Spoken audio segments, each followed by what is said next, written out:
ইনশাআল্লাহ এরকম লাগছে, এক রাকাত নামাজ পড়লে আল্লাহ রাস্তায়, এক রাকাত নামাজ পড়লে 49 কোটিরও নামাজের সব আল্লাহ তাআলা তার আমল নামায় দেয়।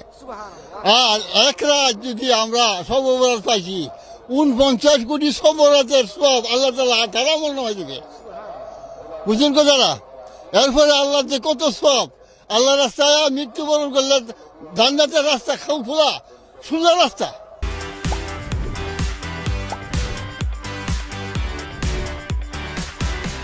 দিনের কাজ শিখলাম, আদব কায়দব শিখলাম, অনেক কিছু শিখলাম।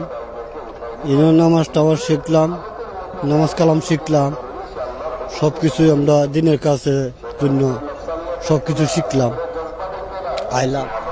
সবচেয়ে বড় বিষয় হচ্ছে কি উম্মতের মধ্যে মহব্বত তৈরি করা। এই মহব্বতের সাথে সবাই মিলেমিশে দিনের যে প্রত্যেকটা হুকুমগুলো আছে এগুলো বাস্তবায়নের চেষ্টা করা। নিজের মধ্যে ইমানিয়াত, আমালিয়াত, আখলাক, মুআমালাত, মুআশিরাত সমস্ত এগুলো মানুষের জন্য জরুরি।